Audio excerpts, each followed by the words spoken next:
Afternoon students, जैसा कि पहले हम लोग ने पढ़ा कि किस तरह गांव के लोग हाथी के लिए ढेर सारे खाने की सामग्री को लेकर जंगल में रख देते हैं और ढोल कनस्तर बजाने लगते हैं ताकि हाथी का ध्यान आकर्षित हो जाए और वो आकर के उनके रखे हुए सामग्री को खा सके। तो जो वहाँ पर वन्य विभाग के कर्मचारी थे वो लोग बड़ा आश्चर्य कर रहे थे। वो कहने लगे कि इतने सारे जानवर हैं, फिर हाथी ही क्यों? उसकी आवाज़, जो तुम्हारे ढोल ताशे की आवाज़ जो है सभी जानवरों के पास जाएगी, लेकिन सिर्फ हाथी ही क्यों? तो इसके जवाब में गांव के बड़े बूढ़ों ने एक किस्सा सुनाया जो इस प्रकार है। तो चलिए आगे हम लोग पढ़ना शुरू करते हैं। उस समय हाथियों का यहाँ ठिकाना था। मनुष्य और हाथी दोनों मिलजुल कर रहते थे। उसी समय की बात है कि विदेशी सौदागर यहाँ आकर मोहर देकर हाथी खरीद ले जाते थे। गांव की औरतें उन मोहरों को गले में डालकर सजने लगी थीं। हाथी पकड़ने के लिए जमीन में मिट्टी खोदकर गड्ढा बनाया जाता था और उसे घास फूस से ढक दिया जाता था। हाथियों को पता नहीं चलता था।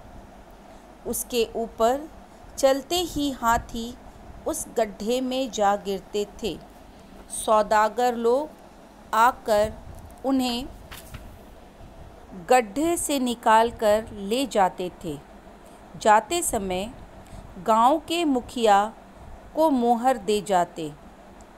उस झुंड के दूसरे हाथी दोबारा उस जंगल में दिखाई नहीं पड़ते थे, क्योंकि हाथियों को गांव के लोगों पर भरोसा नहीं रहा था।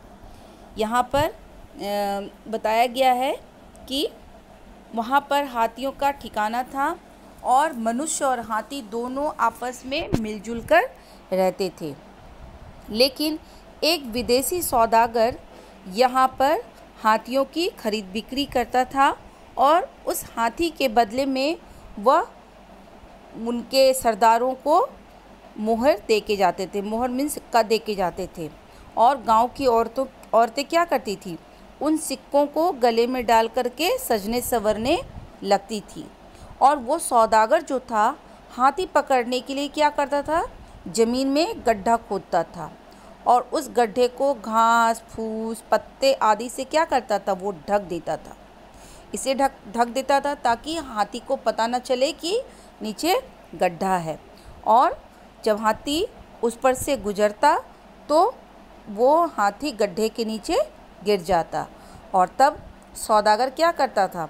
आकर के उस हाथी को वहाँ से निकालता था और उसके गांव के जो मुखिया थे, जो मेन सरदार थे, उसको उसके बदले में कुछ मोहरें देकर चला जाता था, मोहर देता था। और यह देखकर जो वहाँ के दूसरे हाथी जो थे उस जंगल में नहीं आते थे, क्योंकि उनको लोगों पर विश्वास उठ गया था। अगर हम लोगों के साथ भी ऐसा कोई करे तो हम लोगों का विश्वास एक दूसरे से उठ जाता है। ठीक वैसा ही हाथी का विश्वास गांव के लोगों के साथ उठ गया था। गांव वालों की इतने दिनों से एकमात्र शत्रुता बाघ से थी। अब तो दो शत्रु हो गए, काला बाघ और जंगली हाथी। हाथी भगाने के लिए खेत पर पहरा बैठाया गया। कनस्तर बजाकर खबर कर दी जाती थी कि हाथियों का दल आ रहा है। लोग मशाल जलाकर तैयार हो जाते थे। उस गांव में एक बाघ जो था, काला बाघ, वह हमेशा उस गांव में आता था और वहाँ के लोगों का वो बहुत बड़ा दुश्मन था। लेकिन अब बाघ के साथ साथ एक और दुश्मन हो गया और वो दुश्मन कौन बन गया? हाथी। अब क्या करते थे कि लोग हाथी को अपने खेतों से भगाने के लिए ज़ोर ज़ोर से आवाज़ें करते थे। कनस्तर जो टीन होता है ना, टीन बजाते थे ताकि लोग समझ जाए कि खेत में अब कौन आने वाला है? हाथी आने वाला है। और लोग जो है उसको भगाने के लिए हाथों में मशाल ले लेते थे और मशाल को देख करके हाथी वहाँ से भाग जाता था। क्यों ऐसा करते थे? क्योंकि खेत में उनका फसल होता था और हाथी जो है आकर के पूरे फसल को वो क्या कर देता था, बर्बाद कर देता था, नष्ट कर देता था। अभी आप लोग देख रहे होंगे ना कि हमारे देश में, भारत देश में टिड्डियों का प्रकोप हो रहा है, चारों तरफ टिड्डी टिड्डी टिड्डी। अब वो टिड्डी क्या करती है, वो अगर किसी खेत में हज़ारों लाखों की संख्या में अगर टिड्डी बैठ जाती थी अनाज में, तो पूरे अनाज को वो चंद मिनटों में वो पूरे के पूरे अनाज को चट कर जाती थी, खा जाती थी। तो लोग टिड्डी को भगाने के लिए लोग क्या करते थे, ढोलक बजाते थे, कनस्तर बजा रहे हैं, कोई थाली पीट रहे, कोई ज़ोर ज़ोर से चिल्ला रहा है।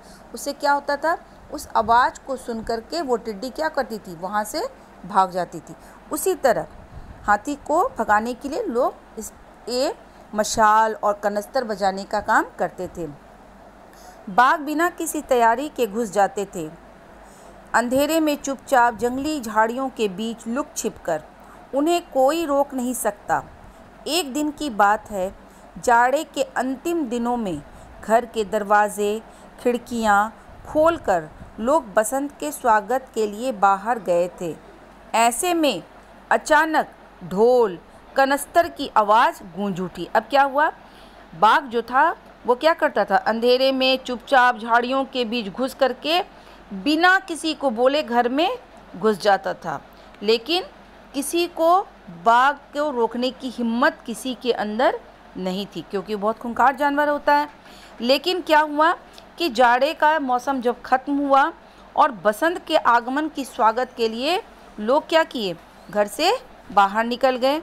और ऐसे में अचानक ढोल कनस्तर की आवाज़ गूंज उठी और लोगों को सचेत कर दिया गया कि हाथियों के दल दिखाई पड़े हैं।